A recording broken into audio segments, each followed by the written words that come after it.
Lá, continuando o testemunho, nós fizemos uma parte 1 e hoje vamos fazer a parte 2 do testemunho, sobre a minha passagem pelos testemunhos de Jeová. Antes eu quero dizer que não esqueça de dar o seu joinha, se inscrever no canal, né? Eu sou o pastor Gilber Donizete, editor do blog Cristianismo Radical, e hoje nós vamos falar da segunda parte do meu testemunho, continuação dela. Na primeira parte eu disse que no período de pré-adolescência, início da adolescência, eu, juntamente com meus pais, minha irmã, na época ficamos quase 2 anos participando da religião dos Testemunhos de Jeová. Se você me perguntar se a gente chegou a batizar, não chegamos. Nós estávamos, como eu falei, cerca de 1 ano e meio para 2 anos, e o tempo de discipulado para batismo lá é 6 meses a 2 anos. Então, quando a gente estava quase já para batizar, a gente se converteu, né? É uma igreja Assembleia de Deus, aqui em Uberlândia, né? Bairro Marta Helena, e aí nós não chegamos a batizar lá. Fui ser batizado depois na igreja Assembleia de Deus, né? Como eu disse, a gente tinha reuniões semanalmente em casa, o período que a gente frequentou, ia no Salão do Reino. Durante esse período, como eu estudava em um colégio confessional, religioso, católico, coincidi com a questão da primeira comunhão. Eu cheguei a fazer, aos 12 anos de idade, a primeira comunhão na Igreja Católica, e participar da hóstia, né, da Eucaristia, e continuamos estudando com eles. E fui em 2 congressos anual que eles têm, todo ano eles têm congresso anual. Então, em 1979, eu fui no congresso realizado no ginásio do UTC, em Uberlândia. Em 1980, a gente participou de um congresso também regional, só que foi realizado na cidade de Araguari, né, em 80, não foi aqui, congresso regional. E aí a gente viu, durante o congresso, palestra, batismo, né, a ceia que é servida nesse momento aí para pessoas, tal. Mas não chega, como eu disse, havia aquele conflito, né? Aquele conflito teológico, vamos dizer assim, doutrinar na cabeça da gente, né? Sobre que era tudo diferente, né? Jesus morreu na cruz, morreu pendurado no estaca. Jesus, não existe trindade no conceito de Testemunho de Jeová. A fala foi criado por Constantino, Concílio Nicéia em 325, que Jesus é inferior ao Pai. Jesus não é Deus, ele é um ser divino, mas não é Deus. Então tudo isso foi chocando, né? E a gente vê que a Bíblia, a tradução do Novo Mundo Sagradas Escrituras, que é a Bíblia que eles utilizam, eles modificaram, né, bem forçado alguns versículos. Então, como eles não creem que o Espírito Santo é uma pessoa, creem que ele é uma força ativa de Deus, você vê espíritos, todo lugar que tem Espírito Santo, na tradução do Novo Mundo Sagradas Escrituras, que eles utilizam, ela está com E minúsculo e não E maiúsculo, mostrando que para eles ele é uma força mesmo, não uma pessoa. O João capítulo 1, versículo 1, como eu disse no vídeo anterior, foi totalmente modificado, né? Quando a gente lê, no princípio era o Verbo, e o Verbo estava com Deus, e o Verbo era Deus, né? No princípio era a palavra era como um Deus de minúsculo, mas não era Deus de maiúsculo. Então, mostra que tudo isso é mudado. A palavra trindade realmente não se encontra na Bíblia, mas a trindade se encontra em toda a Bíblia. Não acreditamos em 3 deuses, nós cremos em um único Deus, mas que subsiste eternamente em três pessoas. É um grande mistério, né? A doutrina da Trindade. O Pai não é o Filho, o Filho não é o Pai, o Filho não é o Espírito Santo. Cada um é uma pessoa, mas é um único Deus, né? Então Jesus fala, olha, eu e o Pai somos um. Glorifica-me na oração sacerdotal João 17 com a glória que eu tinha digo antes que o mundo existisse, né? Então, nossa eternidade, né? Lá nós fala que ele é o primeiro anjo criado por Deus, né? É um filho inferior, né? Então não é isso que a Bíblia mostra. A Bíblia mostra Jesus com todos os atributos da divindade, todos os atributos da eternidade, da divindade, eternidade, onisciência, onipresença, onipotência, todos. E a gente vai vendo isso tanto, a forma como ele é apresentado no Antigo Testamento, né? Muitas vezes você vê no Salmo 110, disse o Senhor a meu Senhor, assenta-te à minha direita até que ponha, né, teus inimigos debaixo dos teus pés. Seriam inúmeros, né, oportunidades, né? Em Gênesis 18, numa teofania, né, quando dois anjos, três seres aparecem para Abraão, sendo dois anjos, dois se dirigem para Sodoma e Gomorra para destruí-lo, e a Bíblia diz que Abraão ficou perante o Senhor, ou seja, o terceiro personagem não era um anjo. E Abraão ficou perante o Senhor e começou a questionar se tivesse tantos justos nas cidades, o Senhor destruiria, né? Aquela figura ali era da segunda pessoa da Trindade antes da encarnação, era Jesus pré-encarnado. Não era o Pai, porque a Bíblia diz que nunca ninguém, né, viu a Deus, mas o Filho unigênito que está no seio do Pai, isso fez conhecer. Jesus morreu foi numa cruz mesmo, era o objeto de crucificação romana, né? Nós não adoramos a cruz, mas a cruz não deixa de não ser um dos símbolos, né? Passou a ficar caracterizado como um dos símbolos cristãos, juntamente com o peixe, né? E outros mais. Mas adoramos a pessoa, né? O Cristo, que não está mais crucificado, mas que ressuscitou e está vivo.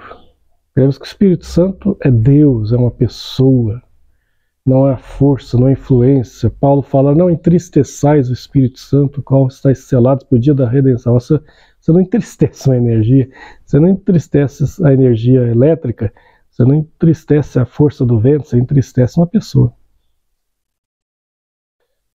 né? Então, não tinha condição, doutrinariamente falando, não tinha. Se você for ver a escatologia deles, eles modificaram ela no decorrer dos anos. O fundador era Charles Taze Russell, que tinha tanto medo do inferno, depois de frequentar duas denominações protestantes, cria em 1879 a Sociedade Torre de Vigia, né?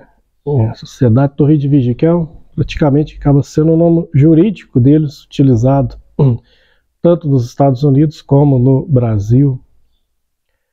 Então eles começaram a prever, né, a nova ordem, eles falam nova ordem, iniciar em 1914, né, com o milênio, né, na Terra. Você fala no milênio, né, a coisa é toda aqui, né, na Terra. Em 1914, em vez de começar o milênio na Terra, começou a Primeira Guerra Mundial, foi um banho de sangue.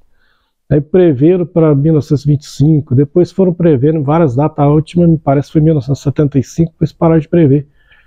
Então já fizeram diversas previsões que não se concretizaram. Se você for olhar em termos de doutrina, o conceito deles doutrinário se parece um pouco até com o islamismo. É claro que lá não tem a figura de Maomé, né, de Alá, né, do Alcorão, mas alguns conceitos doutrinários que o islamismo tem, o Testemunho de Jeová também tem. Por exemplo, tanto o islamismo como o Testemunho de Jeová não crê na doutrina da Trindade. Tanto os Testemunhos de Jeová quanto os muçulmanos creem que Jesus foi um profeta, né, mas não é Deus. Então, nesse ponto, eles têm semelhanças doutrinárias, nesse ponto. As outras, é claro que vão diferenciar e muito, mas nesses dois quesitos tem, porque negam justamente a divindade de Cristo e a doutrina da Trindade. E aí que está a parte bem grave, né? Bem grave sobre isso. Então, saímos, né? Quando eu falo isso, eu não falo no sentido de denegrir nada nem ninguém. São pessoas religiosas muito dedicadas, educadas e tal, que perseguem um objetivo religioso. É uma pena que, infelizmente, falta reconhecer Jesus como ele realmente é, né? Falta reconhecer o Espírito Santo como ele realmente é. São evangelizadores, né? Estão aí direto em porta, oferecendo seu material, tentando evangelizar, mas falta conhecer. É um povo não alcançado, né? Precisa ser alcançado pelo Evangelho de Jesus Cristo. Interessante que eles têm livros, como eles editaram na década de 90, no início da década de 90, 2 livros. Eu tenho os 2. Um é O Maior Homem que Já Existiu, onde fala muito sobre Jesus. E você vai olhando assim e você fala, não, eu creio, né? O problema é que creio como realmente como o maior homem que já existiu, como o primeiro filho de Deus, mas não como sendo Deus também, né? Sendo a segunda pessoa da Trindade. Depois eles lançaram outro livro, que é O Homem em Busca de Deus, também na década de 90, onde eles fizeram uma grande pesquisa sobre as religiões mundiais, as principais religiões mundiais. É um trabalho que deve ter demandado muita pesquisa, mas chega no final, eles consideram todas religiões cristãs, a não ser a deles, como cristandade, e eles apenas como as únicas testemunhas mesmo de Jeová, né? E o nome Jeová, se você for olhar, os judeus tinham medo, né, de pronunciar o nome de Deus, então às vezes falava apenas um tetagrama, o YHWH, que depois vem colocando consoante, traduzido como Yahvé, né, Javé, e até Jeová também. Mas existe outras traduções também, né, que também se aplicam. Assim que a gente começou a nossa jornada cristã no início, muitas pessoas nos ajudaram nesse início de caminhada, pessoas que hoje já não mais estão entre nós, alguns deles já partiram, né, para a eternidade, e outros estão ainda conosco, líderes que me influenciaram no início da caminhada cristã, alguns aqui mesmo presencialmente na nossa cidade, e outros que eu passei a admirar pelas leituras que fazia, né, de livros que escreviam, mas que acabaram tendo influências, né, sobre mim, sobre o meu desenvolvimento espiritual. Então, no início da nossa fé cristã, né, pode dizer que o primeiro pai espiritual meu foi o pastor José Osmar, um gaúcho, né, que dirigia a congregação do Marteleno quando a gente foi, e ele já partiu para o Senhor. Depois vieram outros irmãos, né, Antônio Marques, que sucedeu ele na condução da igreja, um homem simples, mas que a gente aprendeu muito com ele nos primeiros passos, né, dada a sua devoção, dedicação, né, ao trabalho do Senhor. Eu tive influências. Logo que pouco antes de me batizar, né, e no início mesmo que eu tomei uma experiência pessoal com Cristo no coração, eu fui convidado, eu tive a minha primeira oportunidade para falar, foi em um culto no lar, antes de ser batizado. E ganhou oportunidade. O culto foi dirigido por um pastor batista, na Igreja Batista Nacional, né? Pastor Luiz Marcos. E ele também já partiu, está conosco, mas foi quando eu ganhei minha primeira oportunidade. E eu lembro o versículo que eu li, foi Êxodo 20, mas não lembro que eu preguei direito, né? Mas estava no início. Aí logo ele me chamou para fazer um trabalho de evangelização no bairro onde eu morava, tipo, casa em casa, parecendo evangelização Testemunho de Jeová mesmo. E a gente saiu, e foi quando, lendo os folhetos que eu distribuía, eu vi que eu mesmo precisava ter uma experiência pessoal mesmo, não apenas o ato de ir na frente, mas na igreja, mas foi quando eu, lendo um folheto um dia, eu pedi que Jesus entrasse no meu coração, perdoasse os meus pecados, me salvasse. E aquilo foi genuíno. No momento que a gente foi batizar, a gente tinha que fazer uma definição entre qual igreja a gente batizaria, né? Que a gente estava indo tanto na Assembleia, como também indo às vezes nos cultos lá na Igreja Batista Nacional. E foi quando a gente, em família, tomou a decisão de batizar todo mundo na Igreja Assembleia de Deus. E foi quando a gente fez isso. Fui batizado na antiga sede da Igreja Assembleia de Deus em Uberlândia, que na época ficava na Rua Benjamin Constante, no centro da cidade. E fui batizado pelo pastor Eurípides Ângelo de Menezes. E na época ele tinha sido ordenado a pastor recente. E vários pastores, eu observava, a gente se converteu num dia que estava sendo realizado no bairro Martelena, um trabalho chamado Cruzada de Libertação. Era um trabalho evangelístico que tinha na época. Esse trabalho foi idealizado pelo então pastor presidente aqui da igreja, que era o pastor José Braga da Silva, e juntamente com ele fazia parte outros pastores, como um dos filhos dele, pastor Antônio Braga Neto, que a gente carinhosamente chamava de pastor Braguinha, pastor Eurípides, esse que me batizou também fazia parte, pastor Miltamar Cafelisto também fazia parte, da Cruzada Libertação, pastor Vanderly Gomes, que na época era presbítero. Então, irmãos, né, que a gente ficava vendo, e depois a gente começou a frequentar também, além de ir na congregação, a gente também ia, de vez em quando, nos cultos nas sedes, né?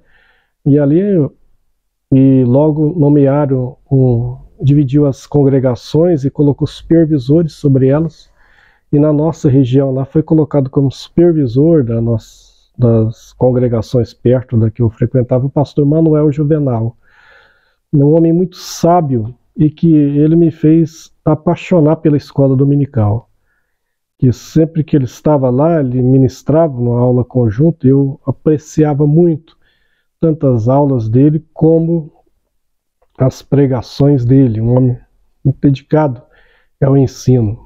Então, passei a amar a escola dominical, e um dos que me incentivou a isso, pela forma que ele dava aula, foi o pastor Manuel Juvenal, um dos meus primeiros mestres da igreja, né? E depois ele mudou para a região do Distrito Federal, pouco depois, mas deixou uma influência, né, muito boa em mim. Então passei a ouvir pregações, né, gostava muito de ouvir o pastor José Braga pregar, com o seu estilo, né, gostava de ouvir o pastor Antônio Braga pregar, gostava de ouvir o então vice-presidente da igreja aqui na época, né, que hoje é o nosso pastor-presidente, pastor Álvaro Além Sanches, estava de ouvi-los pregar, e todos eles influenciavam, né? Acabavam influenciando a gente. Mas logo eu comecei a ler, né? Comecei a ler não só a Bíblia, eu li a Bíblia em um ano. Em menos de um ano, com 14 anos eu já tinha lido a Bíblia toda, e foi quando eu fui convidado para ser professor de escola dominical para os jovens, com 14 anos de idade, e vice-líder de jovens na congregação onde eu estava. E eu comecei então a ler livros. E um dos primeiros livros que eu li, como eu estava buscando uma experiência que no meio pentecostal chama-se Batismo com o Espírito Santo. Então, como estava buscando a experiência do batismo com o Espírito Santo, um dos primeiros livros evangélicos que eu li foi justamente nesse assunto, que era o livro O Batismo. O nome do livro era isso, O Batismo com o Espírito Santo, e o autor era o pastor batista, né, renovado, chamado pastor Enéas Tognini, que foi um grande veterano da Igreja Batista, e foi um pastor ligado ao movimento da renovação espiritual que houve nas igrejas históricas, batista, presbiteriano, metodista, na década de 60. Ele faleceu não tem muitos anos, com praticamente quase 100 anos de idade. Então era um pastor conhecido. Então um dos primeiros livros evangélicos que eu li foi o dele, o livro do pastor Enéas Tognini, O Batismo com o Espírito Santo, né, que me ajudou naquele processo de busca, de orar, pedindo. E eu recebi a experiência, né, aos 14 anos de idade, um culto de oração, uma residência simples, né, com cimento grosso, com um lampião, sem luz elétrica. Eu recebi essa experiência, eu falar em outras línguas, aos 14 anos de idade. Foi quando eu comecei a liderar os jovens, ser vice-líder de jovens e professor de escola dominical, tudo com os jovens. Mas logo eu comecei a querer ler mais, né? Então eu ganhei de uns irmãos que congregavam com a gente um livro, chamado O Mundo em Chamas, do Billy Graham. Foi a primeira vez que eu fui apresentado ao nome de Billy Graham. E logo eu ganhei outro livro também. Esse primeiro livro que eu li sobre o batismo do Espírito Santo foi emprestado da minha prima. Eu não tinha livro, não tinha nenhum livro. E ganhei esse livro, O Mundo em Chamas, do Billy Graham. Depois ganhei outro livro, né, da mesma família, que o livro é Os Corruptores, escrito por Nick Cruz, que depois eu, claro, fui estudar, descobri que ele é um personagem central, juntamente com David Wilkerson, no livro A Cruz e o Punhal. Depois vai escrever um livro também sobre a vida dele, a conversão dele, Foge Nick, Foge. Então esses foram os primeiros. Aí depois, é claro que aí depois eu comecei a adquirir alguns livros, e às vezes prestados, né? E depois adquirindo alguns, e comecei a desenvolver o hábito da leitura, de ler. E foi quando eu passei a admirar vários autores, né? Conforme eu ia lendo, né? Como o próprio Billy Graham, depois Paul Yong-Soo, que depois posteriormente mudou o nome para David Yong-Soo, David Wilkerson, né? E outros autores que a gente ia descobrindo e lendo. E é claro que tudo isso deixa influências, né, na vida da gente, né? Foi apresentado ao mundo das leituras, né, cristã, né, de livros evangélicos. E posteriormente a gente fala um pouco sobre isso, sobre a questão das minhas leituras e os autores que mais me influenciaram. Mas o fato é que eu comecei a trabalhar, né, para o Senhor na obra muito jovem, muito novo, e dando aula, e comecei a aprender, né? E foi quando eu comecei a dar aula, foi quando a CPAD lançou as primeiras revistas de mestres, né? Que só havia revista de aluno. Então, quando eu comecei a dar aula, foi justamente quando lançou as primeiras revistas de mestre. E eu lembro que os primeiros comentaristas das revistas Escola Dominical que eu li, né, desde que eu cheguei na igreja, foram o missionário Lourenço Olson, pastor Gesiel Gomes, pastor João de Oliveira, que na época já havia falecido, tinha uns 2, 3 anos, mas ele tinha deixado muito material escrito, e a Casa Publicadora continuava a publicar comentários dele, pastor João de Oliveira, que já era falecido, mas continuava a publicar comentários dele. E também tinha um missionário, né, sueco, né, eu gostava muito dos comentários dele, o missionário Eurico Bergsten. Então esses eram os 4 comentaristas das primeiras. Depois vieram vários outros comentaristas da revista Escola Dominical. Sempre gostei muito da área de ensino e de escola dominical. Então eu comecei a dar aula, comecei também a pregar. Pregava em cultos ao ar livre, pregava, né, na igreja, pregava em vários lugares e comecei então a se envolver no trabalho da obra nesse sentido. E depois a gente vai estar gravando a continuação desse testemunho, e aí sim vou falar do meu início ministerial, como foi, né? E as funções que a gente exerceu, e claro que em nome de pessoas que sempre estiveram ajudando, né, apoiando, e eu louvo a Deus por todos.